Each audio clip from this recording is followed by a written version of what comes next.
आनंदपुर नाम के एक गांव में रतन नाम का एक बहुत मेहनती किसान रहता था। रतन के अपने कुछ खेत थे जिसमें वो बहुत मेहनत किया करता था और वहीं से आने वाले पैसों से उसके घर का गुजारा चलता था। रतन के घर में उसकी पत्नी और उसके 2 बच्चे भी थे। नीता, इस बार मैंने अपने खेतों में संतरे लगाए हैं और अगर फसल अच्छी हो गई ना तो तुम देखना हमें बहुत मुनाफा होगा और हमारी सारी परेशानियां दूर हो जाएंगी। पिछले बार भी संतरे बहुत अच्छे दामों पर बिके थे शहर में। ये तो बहुत अच्छी बात है और आप देखना, मुझे भरोसा भी है भगवान हमारी मदद ज़रूर करेंगे और इस बार हमारी फसल ज़रूर बहुत अच्छी होगी। हाँ नीता, तुम्हारा भरोसा बिल्कुल सही लगता है मुझे। अच्छा चलो, अब मैं खेतों पर जाता हूँ। रतन रोज अपने खेतों पर जाता था और बहुत काम करता था।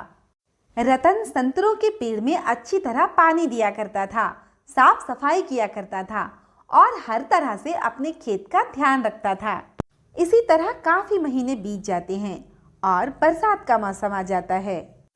अब संतरे के पेड़ बड़े हो चुके थे और उनमें संतरे आने ही वाले थे।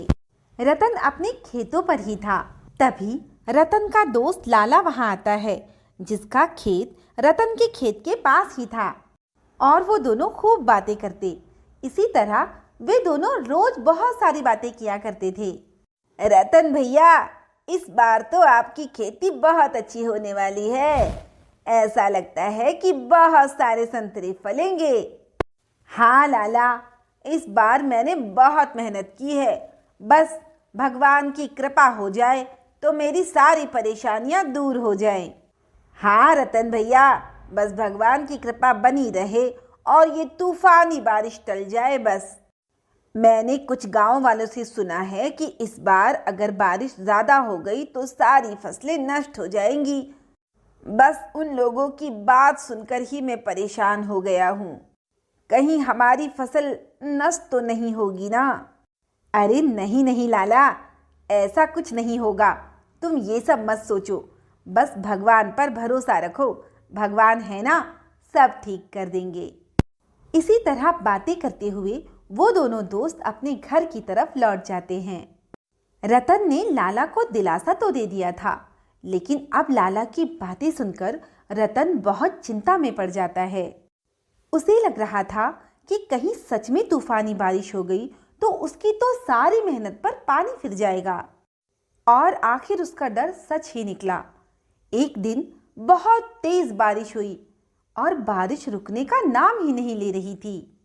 रतन अपने घर में था और बारिश के रुकने का इंतजार कर रहा था। अजी सुनिए, ये लगातार बारिश ने तो परेशान कर रखा है। बारिश तो रुकने का नाम ही नहीं ले रही। पता नहीं हमारे खेतों का क्या हाल होगा।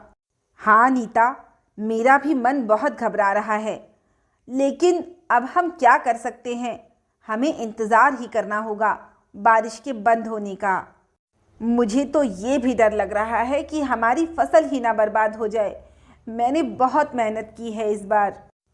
अरे कैसी बातें करते हैं आप? भगवान पर भरोसा रखिए, सब ठीक हो जाएगा, कुछ बर्बाद नहीं होगा। भगवान ने चाहा तो ये बारिश जल्दी ही रुक जाएगी। नीता, तुम्हें नहीं पता, कुछ वर्षों पहले ऐसे ही तूफानी बारिश हुई थी और सारे गांव की फसल बर्बाद हो गई थी, कुछ नहीं बचा था। मैं तो ये सोचकर परेशान हूँ कि अगर इस बार भी ऐसा ही हुआ तो मुनाफा तो छोड़ो, हमारे पास तो खाने के लिए भी कुछ नहीं बचेगा। रतन और उसकी पत्नी चिंता और फिक्र करते हुए सारी रात जागते रहे। अगली सुबह जल्दी उठकर रतन जल्दी जल्दी अपने खेतों की तरफ भागा। जब रतन अपने खेतों में पहुंचा तो उसने देखा कि सारी फसल बर्बाद हो चुकी थी और पानी ही पानी भरा था। रतन वहीं बैठकर रोने लगता है। तभी उनका दोस्त लाला वहां आ जाता है। रतन भैया, सब कुछ बर्बाद हो गया, सारे गांव वालों की फसलें ही बर्बाद हो गई। समझ नहीं आता अब क्या करें। हाँ लाला, मुझे भी कुछ समझ नहीं आ रहा है कि क्या करना चाहिए। मैंने तो अपनी सारी जमा पूंजी लगा दी थी इसमें। अब मेरा घर कैसे चलेगा? मुझे भी यही चिंता सताए जा रही है। कुछ समझ नहीं आ रहा मुझे भी। रतन भैया, ये सिर्फ तुम्हारा हाल नहीं है, सारे गांव का यही हाल है। जितने भी किसान हैं सबकी फसलें बर्बाद हो गई हैं और सभी रो रहे हैं। लाला इतना कहकर वहां से निराश होकर चला जाता है और रतन वहीं बैठा रोता रहता है। काफी देर बैठे रहने के बाद वो उठकर अपने घर जाता है, लेकिन घर पर जाकर घर देखकर वो चौंक जाता है। चारों तरफ पानी भरा हुआ था। उसकी छत टपक रही थी, जिस वजह से घर में पानी भर गया था और उसके बीवी और बच्चे भूखे प्यासे कोने में बैठे थे। अरे आ गए आप, देखिए ना, ये सारे घर में तो पानी भर गया है और बच्चे भी भूखे हैं। मैं कब से आपका इंतज़ार कर रही हूँ। घर में कुछ खाने के लिए नहीं है, मैं इन लोगों को क्या खाने के लिए दूँ? आप कुछ कीजिए ना, मुझसे तो अपने बच्चों का ये दुख देखा ही नहीं जा रहा। नीता, हमारी सारी फसल बर्बाद हो चुकी है, लेकिन तुम चिंता मत करो, मैं कुछ ना कुछ करता हूँ। अब अपने बच्चों के लिए खाना लेने की उम्मीद से रतन बाजार की तरफ जाता है, लेकिन बारिश के कारण उसे कहीं कुछ नहीं मिल पाता, क्योंकि बारिश ने सभी का बहुत बुरा हाल कर रखा था। रतन बहुत निराश होता है और वापस अपने घर की तरफ लौट रहा होता है। तभी अचानक उसे किसी चिड़िया के चिल्लाने की आवाज आती है। अरे, ये तो किसी पक्षी के रोने की आवाज। रतन ने देखा कि उसके पीछे ही एक घायल मोर खड़ा है। अरे, इतना सुंदर मोर, इसे किसने घायल कर दिया होगा? लगता है कल रात भयंकर बारिश की वजह से इसे भी चोट आई होगी।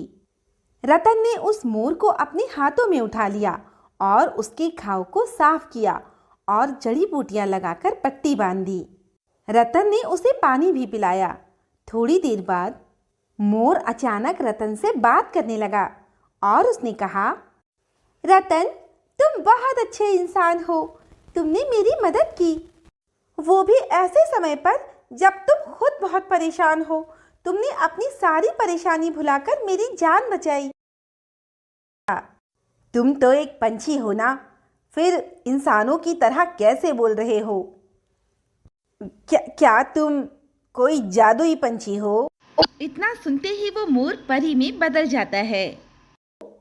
हाँ रतन, मैं कोई मामूली पंछी नहीं हूँ, मैं तो जादुई पंछी हूँ और मैं तुम्हारी परीक्षा लेने आई थी।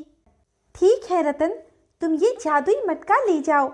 इस मटके के जादुई पानी को तुम सबके खेतों में डाल देना, सबके खेत पहले की तरह हो जाएंगे। और मेरे होते हुए तुम्हें किसी भी बात की चिंता करने की कोई ज़रूरत नहीं है, तुम्हारी सारी समस्याएं दूर हो जाएंगी। रतन उस मटके को ले लेता है और परी गायब हो जाती है। रतन भागता हुआ वो पानी लेकर अपने खेतों की तरफ आता है। बारिश अभी भी लगातार हो रही थी।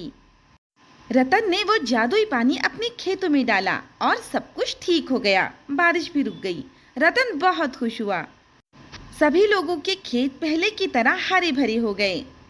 फिर रतन ने अपने खेत के संतरों को बेचकर परिवार के लिए बहुत सारा सामान खरीदा।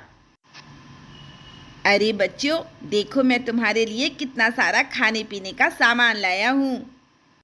ये सुनकर नीता और उसके बच्चे बहुत खुश हो जाते हैं और उन्हें खुश देखकर रतन भी बहुत खुश हो जाता है।